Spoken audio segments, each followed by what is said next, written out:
Welcome to Happy Talks with Dr. Alice and Donovan.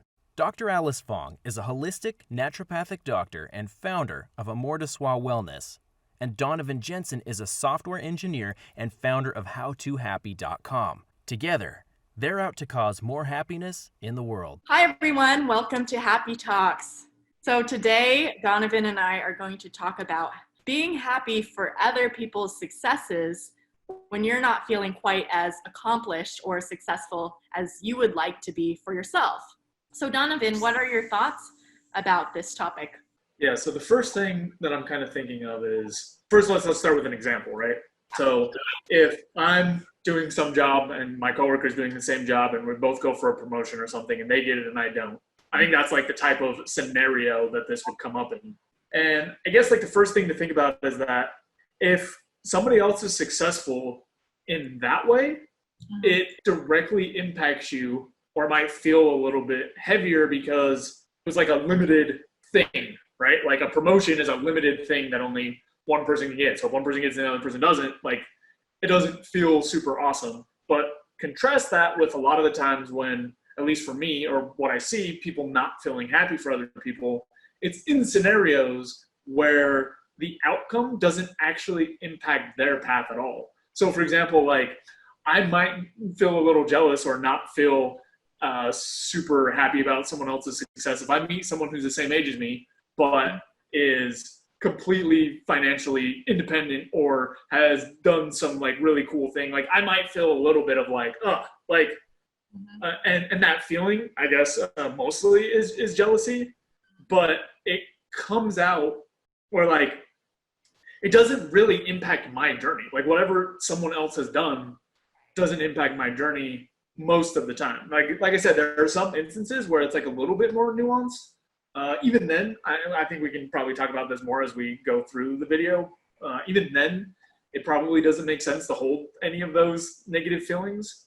But that's the first thing I'm kind of thinking of is these situations where we kind of end up like comparing ourselves to other people when their path and what they've done doesn't really impact our path, as well as it doesn't really say anything about us. Like maybe the person did work a lot harder and figured it out and got it done, and like that's awesome, but maybe they had an easier path, or maybe, you know, there's all these different variables and everyone's path is different, that while those feelings are really normal, I think it's super common for people to feel that way, it's probably worth kind of like working through and picking those apart.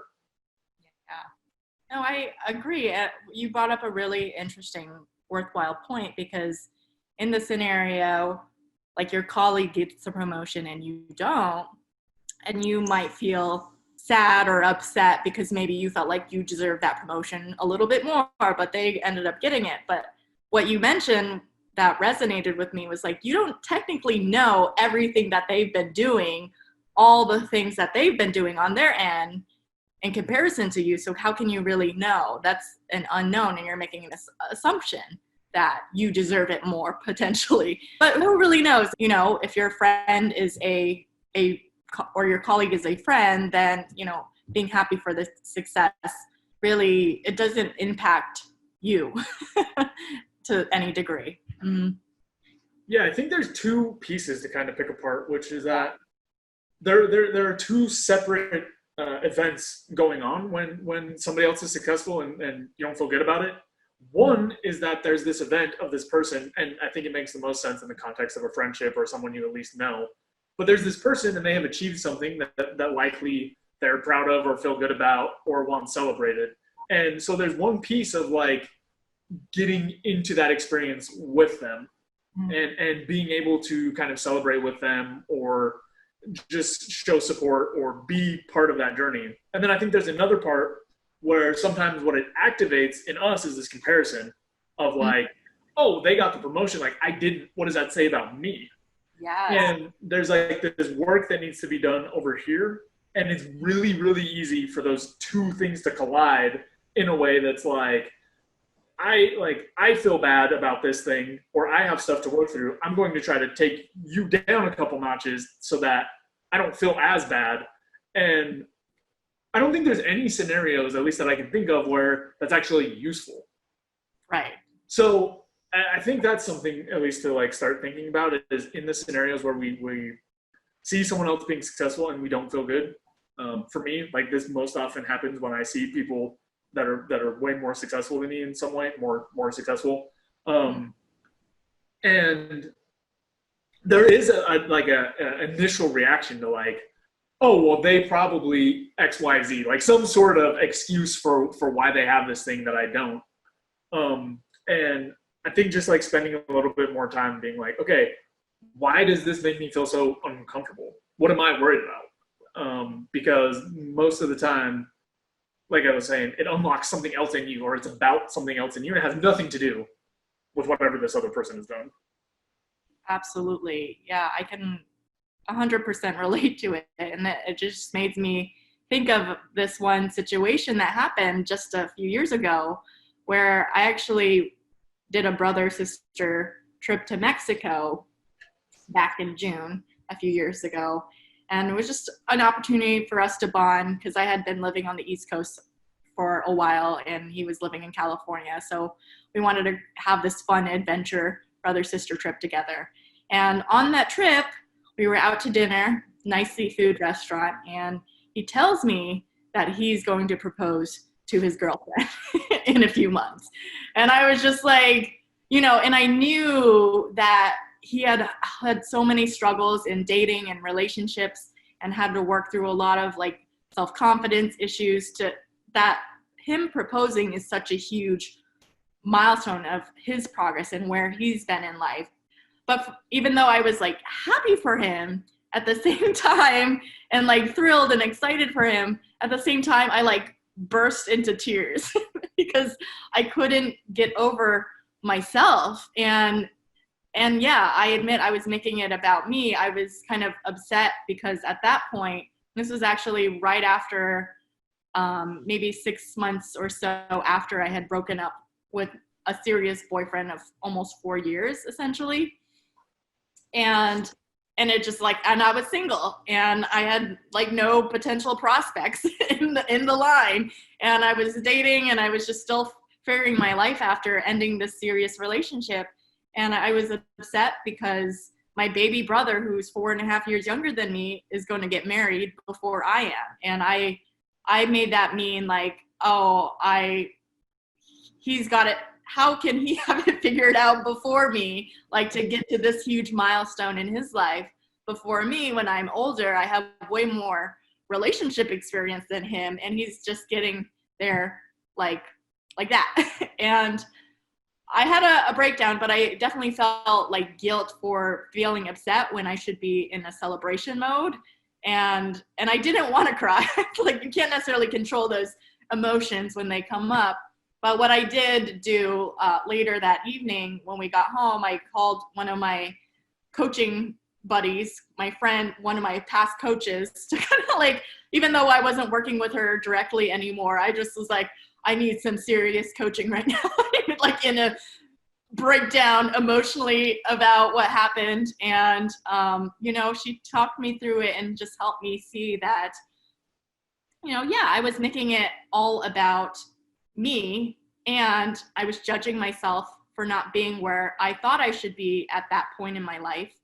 And I realized that ultimately I was exactly where I needed to be in my life. And it would be much better for me to be broken up with that person that was not a good fit for me in the long run than to like marry him and then not like be able to have what I want out of life with kids and like that whole picture. And that would have been a way worse path for me to like be married to someone that wasn't in alignment with what I want out of life, and to just continue down that path for the sake of hitting that marriage milestone. And I just really evaluated that and I was like, wow, yeah, that's not, getting married isn't even that important to me. It's really, what do I really want out of life? And marriage is just, it's great, but I don't know. For me personally, I don't feel like it's necessary. What I want is to build a family. And if there's a piece of paper that, bonds us, okay, cool. But if not, that's okay too. It's like, I want to work towards building a family. And so when I realized that, I was exactly where I needed to be in my life at that point in time, that I needed to be single for a little while before I found like the love of my life, the next love of my life, essentially. And that kind of helped me get out of my own way of, not being able to express my happiness for my brother. I felt super guilty about that, and just like actually be happy for him and enjoy the rest of our trip together. So I brought up a lot of interesting points for me. But one, maybe the most interesting one off the top of my head is, it seems like, or I guess it's more of a question. Do you think that was something that you were already thinking about or trying to work through because of the recency of your other breakup, and that exacerbated it because it was such a present example of like, here's this little brother who's done the thing that I expected to have done. Yeah. I guess what I'm saying is, do you think that without the relationship that you just had, you said it was within 6 months or so. Yeah. Do you think it would have been as strong of a feeling? I really can't say, because I know in that point in time, yes, I was fresh out of a breakup in a sense, but if I was still with that person, if we had that vacation together a year before and I was in that relationship, I don't know if I would have been as upset. Or actually, I feel like if I was still in that long-term relationship and my brother's telling me he's planning to propose, I think there would have been some jealousy, honestly. Jealousy, because it's like, I've been with my boyfriend way longer. Why hasn't he popped the question? Kind of a thing. Yeah. That would have probably been the thoughts in my head, I think, at that point. But actually, I think, what helped, the coaching that I got from my friend that day, that helped, was to actually realize that it's perfectly okay to feel what I was feeling, and that it's normal. She was telling me about how when her little sister got pregnant before she did, it was just like she had those same experience. And it's like, I don't know if it's something about like a younger sibling achieving certain milestones before you, because you're always, I guess, you just grow up comparing yourself to your siblings and how you perform or achieve more. And because it's like, they're people, like, if it was someone outside of my family, I don't know if I would care. I'd be happy for them. But if it's like my brother, because we grew up in the same pathway, so we should be able to like, we should have the same like skill sets to get to certain places in time, supposedly. But this is all crap, basically, in my head.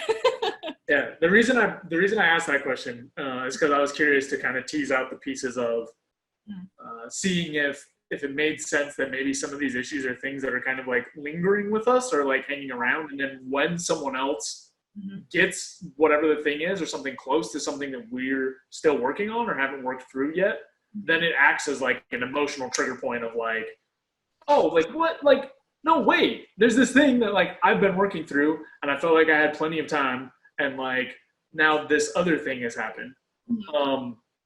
So that's the kind of what I was like thinking about, is just like, how does that fit? But it sounds like, and the more I think about it, it's probably not necessarily true. Like, it probably can be true that it can exacerbate certain feelings. But it sounds a little bit more to me, and more I think about like expectations, or like just this kind of idea of like how life should play out, or what paths should look like, and then the comparison against other people. And I think that's a pretty common mindset or idea that people cling on to, is that life should go a certain way and there are certain milestones, and seeing other people hit them can trigger some of that jealousy. Right.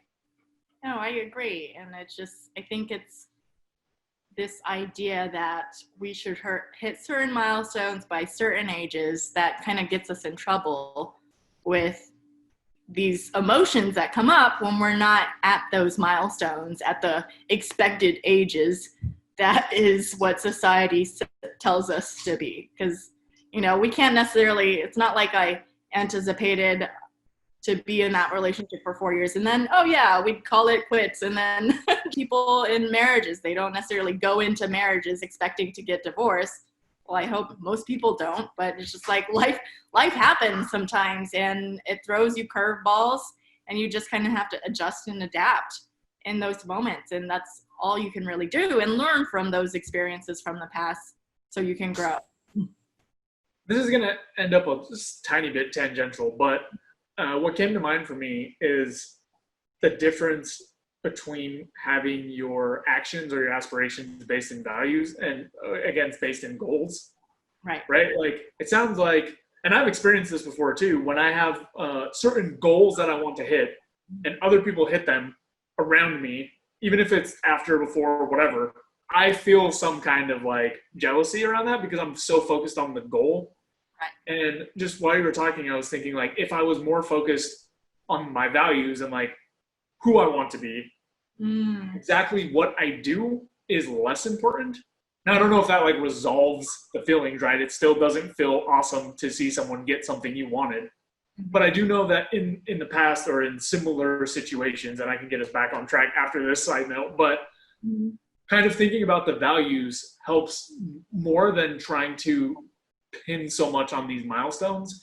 And it really came home when, not for me personally, it's not something, but there's someone that I know that just had this really, really strong desire to get married by a very specific age. Right. And when it came and passed, they were like so beat up about it. And then they were getting, these like jealous feelings, seeing every single person getting married. Like every time anyone got married, they felt some type of way about it. And I remember talking to them about it and asking like, but what do you actually care about? Do you want to just be married to be married? Like you just want to check the box? And it's like, well, of course not. Like, that's not what I want. I want someone who, cares for me, or I want a loving relationship.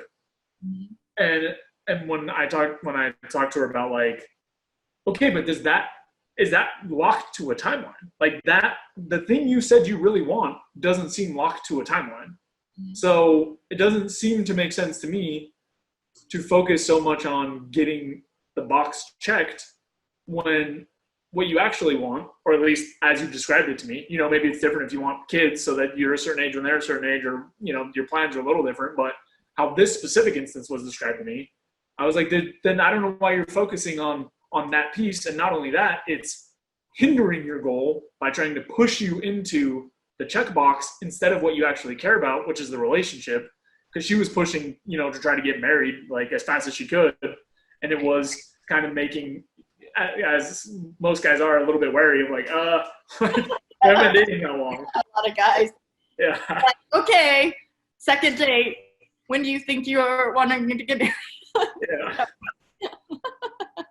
So I think that's, I don't know, maybe it's not like the most useful piece, but at least a tangentially related thing of thinking about, if somebody else succeeds in another way and it makes you feel a certain way, what it is that you actually care about. Because I know for me, when I've dug into that, a lot of times I've been like, I don't actually care that, this other guy that's the same age as me has started a business. I care that I haven't started mine. Right. But also maybe it's a totally different path. And maybe if I just focus on what I really want, which is there's a certain type of product I want to bring into the world, right, then the fact that this person brought some other product into the world matters less. I guess it's just about like pinpointing the details and parsing them out helped me a little bit. Yeah, I could see that. I think what I want to distinguish is, seeing like someone else your age create a business, but also evaluating like what's important to you. Maybe that is creating a business, but like disassociating from the time frame of like what backgrounds and experience could allow certain time frames. But are you also, something to consider is like, are you like actually taking actions to get to your goal, or are you just kind of like whining, being like, oh, he did this, I wanted to do that, but I have like this situation going on. And for someone who's like, oh, I want to get married, but they're going on 0 dates or not even being proactive about it, and whining that like all these other people are getting married and I'm not, but you're terrified to like go on 1 date, then it's just like, you got to evaluate, like, it's okay. I mean, it's okay to want that. It's okay to be, upset that you're not where you want to be, but it's just like, it's a good time to step back and just evaluate, maybe I'm not to whatever milestone that is, but am I taking the actions that align with my values? Like, I want a healthy, happy relationship.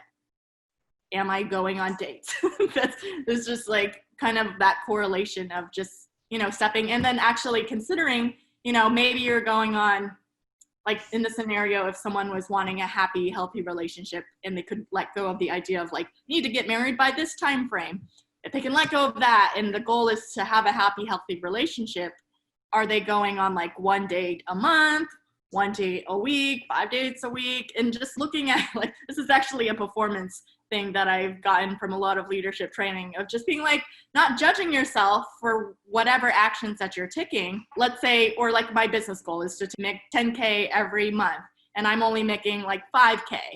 Instead of beating myself up about making 5K, because that's still progress, but I didn't hit my goal of 10K a month, you know, just looking at like, okay, what other actions can I take to get me to the 10K milestone for the next month? Like, clearly I'm not making a sufficient enough actions, or maybe my actions are ineffective.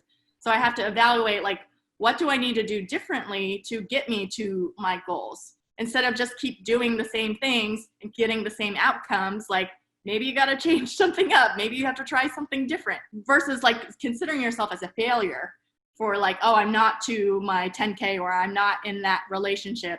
Just like evaluating like, okay, maybe I'm not there yet, but like, what would it take to get there? Yeah, I think that's super important, to be aware of the actions you're taking and the impacts they're having. And I'm actually thinking, in the same vein of like the topic, seeing someone else be successful, you may have an initial emotional response that you need to like work through and get some space from. But when you're in a more calm, rational place, those are the exact people who you can look to figure out the process for what you want to achieve, if they've already done it. Right. And, you know, for something like finding someone to marry, there might be a little bit of nuance or some different stuff, because you might not be looking for the same type of person or whatever else, but you can leverage these people, assuming that they're people you know, or at least are willing to like contact. You can leverage their path and their process to see the action steps you need to take to make it. Because I do think some portion of the time it's, I can speak from personal experience. Like, okay, I want to build this like business idea, and I've worked on this thing, and this other person has already done it. Part of the frustration is I'm trying to take some steps and my steps aren't working. So like, it's the perfect place to go to that other person and be like, what steps did you use? How did you do this? Because it's something I want to achieve. And again, you probably or might need to work through like some emotional stuff first, so that you can communicate in like a very controlled way, or like how you want to, without saying something you don't mean. But once you get in the right mind space, like that's a great resource to figure out what the steps are. Right. Yes. It requires, actually being humble and vulnerable to it. It takes something to admit that you're not where you want to be. It does require some level of vulnerability to admit like, hey, I'm not where I want to be, but that's a great stepping stone to get where you want to be. If you can admit it, for one, get out of denial about the problem, then admit it, and then actually be open and receptive to help from someone who's done it successfully, whether that's work or relationships or whatever, or just get feedback from someone, or just get feedback from multiple people. It's like not everyone has the same path, but you get a bunch of different ideas from people who've successfully accomplished it. I'm sure you'd get a lot of value out of that. Yeah, because even if your path doesn't end up the exact same, like there's a very high chance that they can give you information that's useful for you in your process. As long as you can keep your emotions down enough to not be petty about it and be like, whatever, you didn't work hard anyway, but it's fine. Yeah, I think the big task is getting over yourself and being able to kind of be willing to admit it and move past it and seek it. So maybe that's a topic to like dig into a little bit more. Yeah. And I'm just trying to think off the top of my head. I feel like in my case, the times that not being happy for other people when they're successful is the worst is when I dwell on it and I don't get out of the frame. And instead of being like, oh, like I feel some type of way about this, let me process this, I go like, this person doesn't deserve it because of this and this. What else? This. Like, I think that, for me is one of the most important parts is like finding the escape hatch to that train of thought as early as possible, and finding the way to, at the very least, like I was talking about before, get into this space for a while, which is to like celebrate and be with the person in their achievement, and at least hold off on this stuff, even if it's just the smallest, like, wow, that's really cool, and then leave immediately and then deal with it, and then maybe later talk about it, more genuinely. But I think that's been one of the keys for me in terms of dissolving some of that initial emotion. And there are likely other tools that people use just to dissolve strong emotions in general, or dissolve is maybe a weird word, but to process them, that might be useful in these situations too. Right. Yeah. I think being able to identify the emotion, to realize that you are in a emotional reactive state, is important, and using whatever tools that might be to kind of help you kind of decompress from those heightened emotions, whether that's mindfulness. For me, what I know when I know I'm in like a kind of like that emotional breakdown state, I know the thing, even though I don't necessarily want to do it, I know the thing that's going to help me out of that state fastest is actually getting coaching or talking to someone, to like, the opinions in my head are really not accurate when I'm really emotional. So it's good to get like a third party kind of objective feeling to help me like think about it rationally, because clearly when I'm emotional, rational thoughts are kind of a struggle. So it helps to have the third party to give me feedback and to kind of calm me. And and that's why I called my friend and coach as soon as I got home. It's like, I do not want to be in this state. I don't want to feel upset. I want to be happy for my brother. So I'm like, I need to get out of this ASAP. So I'm calling people. And if she didn't answer, then I call whoever was next on my list. I just keep calling people until I'm like in a good place in space with myself. Yeah, and I think it's really important to be able to notice that. I mean, obviously easier said than done, but I think it's really important to be able to see and be aware of what space you are in, and then decide how you're going to carry the interaction forward.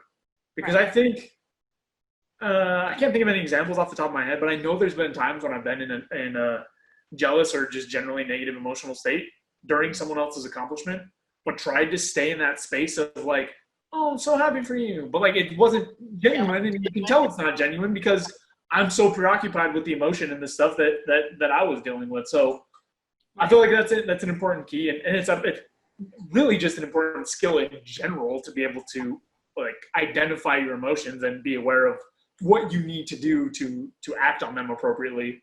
But specifically in this case, I think how you're going to be in that space, because it's a vulnerable position. It's not vulnerable. It's just, it shows what kind of relationship it is. If I just finished writing my book or something, and I'm excited and I want to show it to my friend, and he just dumps on me like, oh, cool, wow, I could write a book too if I wanted to. Like, okay, like, all right, it's like a very again, I can't think of a better word than vulnerable, but it's not quite the right word. But it's a space that if you act in a way that you don't need to, if you let your emotions get the better of you and act a little bit petty or whatever else, it can really cause like some serious damage to the relationship, depending on who the person is and what the accomplishment is and whatnot. But people want to have other people share in their successes, and if you don't or can't, then it's probably better if you get out of that space until you are ready. Right. Yeah, no, I could see, by me reacting to my brother in that way, by crying, he did express to me that, it kind of had him feel like he's got to hold back more with sharing good news with me because I might get upset by it. And that was just like heartbreaking for me because I'm really close with my brother. And I want us to be able to share like everything and anything with each other. And so for me to react in that like not so fantastic way, it does put a strain on the relationship if he's feeling like, oh, I got to be careful what I say around sister. Yeah. So, yeah.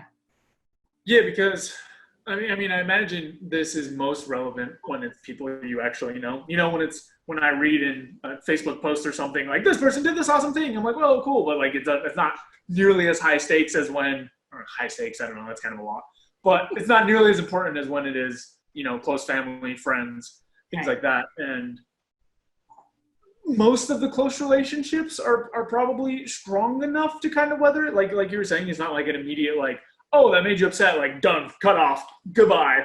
But it does start pushing the relationship in a way that's less than ideal. And there could have been, there are multiple ways that people could react in terms of, it seems like in that instance, it was like, okay, like maybe I'll hold back a little bit because this was hurtful. But it could also be like, hey, this person is not excited for me when I do like good things, you know, maybe I'll hold back from sharing it all. Maybe I'll hold back from collaborating. Maybe I'll hold back from, you know, all these different things. I'm not saying in your specific relationship that's the case, but in general, those are the kinds of reactions that are going to come if you respond from that like emotional or negative space. Totally. Yeah. Just, I think the main points are just like being able to figure out what space you're in, Right. and really trying your best to celebrate with others when they're successful. Because if you think about it from the other position, you know, when you have something cool to share with someone and they're not in the right emotional space to respond, like you would probably, I know I would rather have them most of the time. If they have their own stuff to deal with, then deal with it. Like, okay, sometimes I'm nice enough to deal with their stuff while I'm also trying to share my stuff. But ideally, people will have the tools that they need to figure that out. Reinforcing what we've established here today of, you know, just being present of your mental space and learning to let go of making it about yourself. I guess is the moral of our story here. So thank you everyone for watching, and we'll see you next week. You can check out more content at howtohappy.com. Also, don't forget to subscribe so you can stay up to date on the videos. We've also got a Twitter, Instagram, and Facebook that you can check out. See you next time.